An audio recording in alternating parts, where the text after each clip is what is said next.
जय माता रानी दोस्तों, आप सभी का बहुत बहुत स्वागत है आपके अपने चैनल राधा कृष्ण ऑफिशियल में। उम्मीद करती हूँ आप लोग बहुत अच्छे होंगे। तो ये बताने के लिए कमेंट बॉक्स में जय श्री विष्णु जरूर लिखिएगा।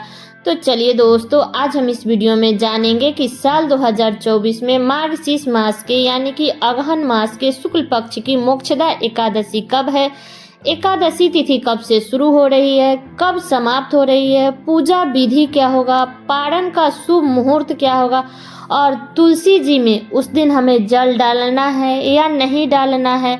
इसी प्रकार के बहुत सारी महत्वपूर्ण बातें आज हम इस वीडियो में जानेंगे। तो आप लोग वीडियो के लास्ट तक बने रहिएगा। आप लोगों को मोक्षदा एकादशी से संबंधित सभी महत्वपूर्ण बातें जानने को मिलेगा। तो दोस्तों, अगर चैनल पे नए आए हैं तो चैनल को सब्सक्राइब और वीडियो को लाइक जरूर कर दीजिएगा, क्योंकि आपके एक लाइक से मुझे बहुत ही मोटिवेशन, हिम्मत और प्रेरणा मिलती है। इसलिए आप लोग वीडियो को लाइक तो जरूर ही कर दीजिएगा। तो चलिए वीडियो को शुरू करते हैं और जान लेते हैं सभी महत्वपूर्ण बातें।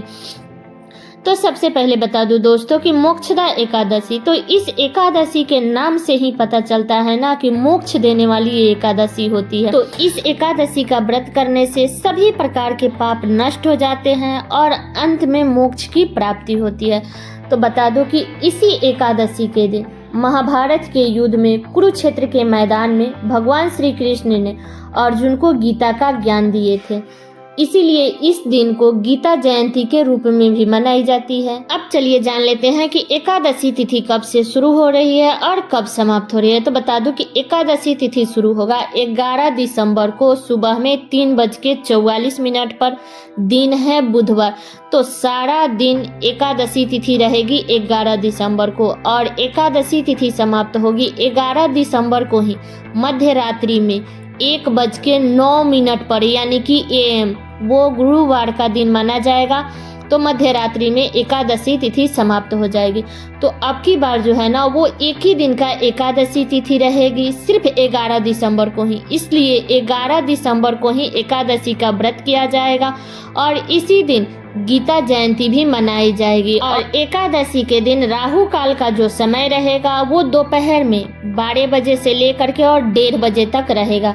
तो इस बीच में कोई भी हमें शुभ और मांगलिक कार्य नहीं करना है। आगे हम जानेंगे पारण का शुभ मुहूर्त। तो पहले बता दूं कि एकादशी के व्रत करने से पहले उसके एक दिन पहले हमें दशमी तिथि के नियमों का पालन करना है। तो 10 दिसंबर को हमें दशमी तिथि के नियमों का पालन करना है। 10 दिसंबर को बाल धो करके आप लोग स्नान कर लीजिएगा। इसके बाद में शुद्ध सात्विक भोजन कीजिएगा।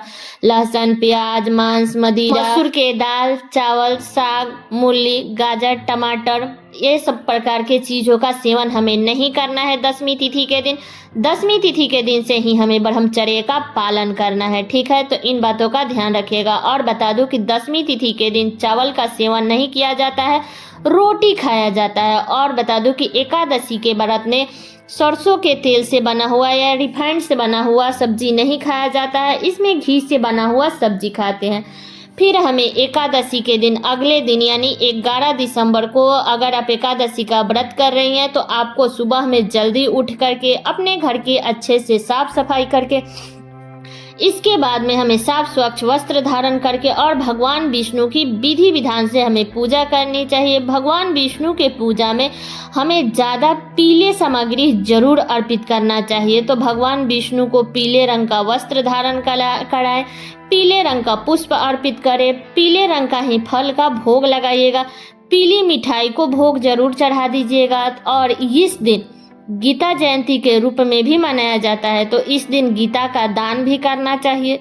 सुबह में धूप दीप ये सब जला करके भगवान विष्णु की पूजा करें, उनके मंत्रों का जाप करें और दिन भर हमें उपवास रहना है। फिर दोपहर में फलाहार किया जाता है। तो आप लोग साबूदाना या फल फ्रूट आप लोग खा सकते हो।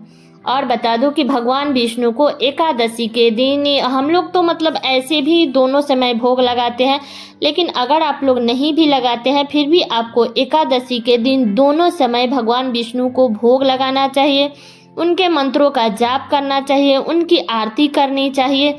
तो इन्हीं सभी बातों का हमें ध्यान रखना चाहिए। तो दोनों समय भोग लगाएं और भोग में तुलसी पत्र जरूर डाल दीजिएगा, ठीक है। और बता दूं कि एकादशी के व्रत में दान करने का बड़ा ही महत्व होता है।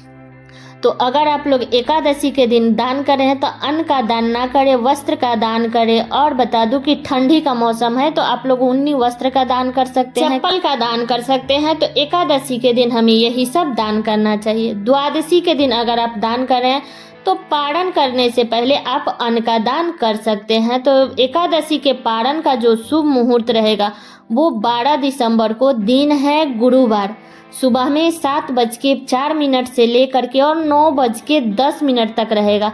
तो इसी शुभ मुहूर्त में आप लोग एकादशी का पारण कर लीजिएगा। पारण करने से पहले कुछ ना कुछ दान कर दीजिएगा, या आप चाहे तो एक ब्राह्मण को बुला करके भी खिला सकते हैं, ठीक है। तो बता दूं कि अगर आपका भोजन बन गया है तो भोजन करके पारण कर लीजिए, नहीं बना है तो तुलसी पत्र और गंगा जल मुख में डाल करके शुभ मुहूर्त में पारण जरूर कर लीजिएगा, ठीक है। और एकादशी के व्रत में किसी भी पशु पक्षी मनुष्य भीखू भिखारी किसी का भी अपमान नहीं करनी चाहिए। एकादशी के व्रत में ना तो एकादशी के दिन में सोना चाहिए और ना ही द्वादशी के दिन में सोना चाहिए। एकादशी के व्रत में सोने से त्रिजाटा नाम की राक्षसी है ना, वो हमारे सारे पुण्य लेकर के चली जाती है। इसलिए ध्यान रखिएगा कि अगर आप स्वस्थ है, सही है, तो एकादशी के व्रत में ना सोए। अब मान लीजिए आपका तबीयत सही नहीं है तो उस स्थिति में आप लोग अपने आंचल के खुट में तुलसी पत्र बांध करके आप लोग सो सकते हैं, लेकिन कोशिश करें कि ना सोए, ठीक है। तो और बता दूं कि सुहागिन महिलाओं को एकादशी के दिन बाल नहीं धोनी चाहिए, इस बात का ध्यान रखिएगा। तो सारी बातें क्लियर हो गई।